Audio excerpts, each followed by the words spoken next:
Hello everybody, this is Chris Mackey, and this is your 13th tutorial on Honeybee energy simulation. And in this one we are, well, if you guys were watching the last video, this is the second one in which we're going to be dealing with this method of building up honeybee zones from individual surfaces. So in the last video we sort of took all of our opaque surfaces in our zone and we assigned properties of surface types and everything to them. We could have changed constructions and done all of these different things.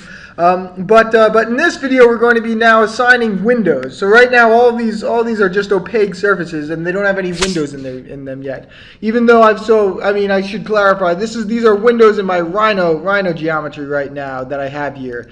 And so these, I know that the windows of this sort of attic space of my house are shaped like this, and so I wanted to assign them to each of the wall surfaces that are underneath them, and that's what we're going to do in this video.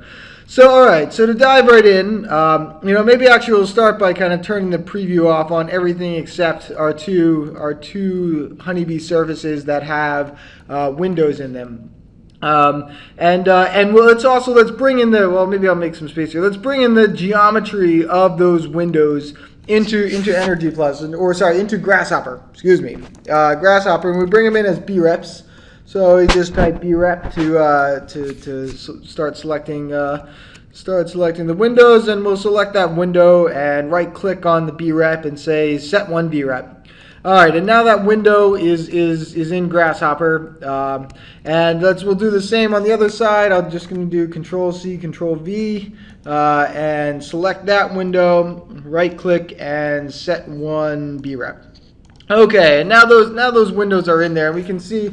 I'll just hide this for a second. Okay, yeah, so now you can see we've got the window geometries in here, and we want to assign them to these honeybee surfaces as windows. And the component to do that, there's a special little component to do that called the Honeybee AddHBGlz.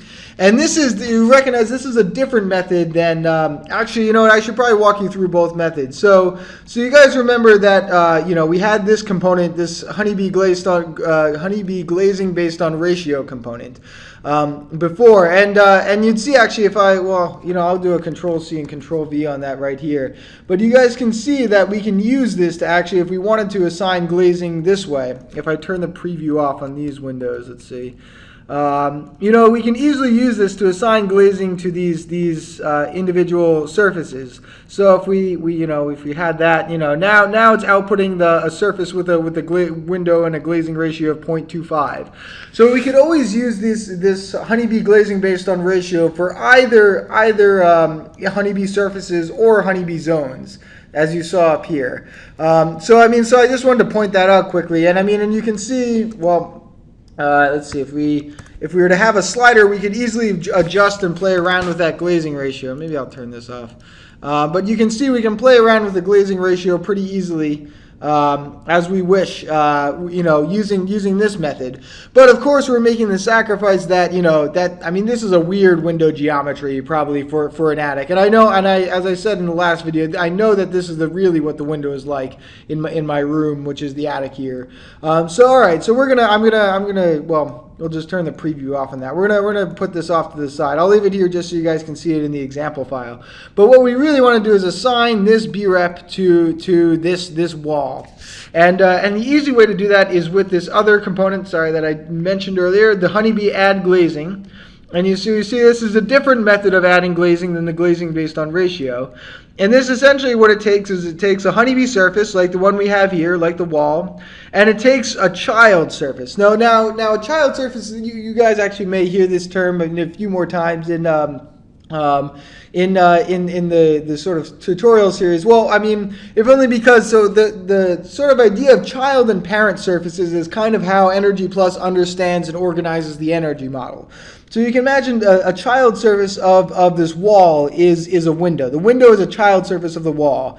And just in the same way that you can imagine that the wall is a child surface of the zone that it's eventually going to be a part of. And then the zone is a child of the whole building, and so on and so forth. So there's kind of this tree structure, which maybe you guys are sort of aware of, that pops up a lot of times when you're working with computation.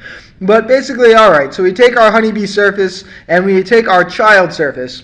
which is the window. And we can set constructions for that window or radiance materials if you're going to use a daylight simulation with the same geometry. But the important thing is, all right, if I turn the preview off on this and we look at what we get out of here, this open VREP that we get out of here, it is now, instead of having the glazing based on ratio windows, we now have this, the glazing assigned as that geometry of the window that we want. And you guys can take as many, you can have as many windows as you want, as many BREPs. If you have like an interesting window pattern that's really customized, you can assign them this way as a child surface to that wall surface. And I mean, also, you guys will remember if a few videos back, I kind of showed you that Energy Plus kind of understands the windows and the wall surfaces as coplanar to each other, as you saw in the curved geometry video. And that's important. I mean, so you guys are really getting a first-hand sense of this, that you have two surfaces that are coplanar. You have the wall, which is, doesn't have any window punch geometry in it, by the way, is just what I mean to emphasize. And then you have the other one, which is just a coplanar surface to it, a coplanar window surface. And that's how you use this method, is that you want those two coplanar surfaces. You use this component to bring them together, and you get out a Honeybee surface with glazing. So all right, so I'm going to do this for the same exact thing on the other side, this other window that we have over here that has this BREP. And maybe I'll just label this as window. It's sometimes a good idea to do this when you're using the surface method, because you can kind of easily lose track of what exactly the different things are, the different BREPs are, because you get a lot of them this way. So all right, I'm just going to do a Control-C, Control-V. And so we'll hook up the Honeybee surface there, and of course it doesn't so you see, actually gives a warning if the two surfaces are not coplanar. So it's kind of leading you to what I just told you. But as soon as we take that window and plug it in there, now we have out of this an open BREP that has the windows assigned to it. All right, so so you guys get the basic sense. We have now a bunch of Honeybee surfaces with all these energy simulation properties. And we're ready now. In the next video, we're going to take these all together and turn them into a single Honeybee zone with those increased properties of schedules and all the other things that come with them. Because the only things that are really being assigned here are simple things like surface types, boundary conditions, and construction. So there's a whole nother level of things that we have to assign with this method, and that's what you guys will see in the next video. So thanks for watching, guys, and I'll see you then.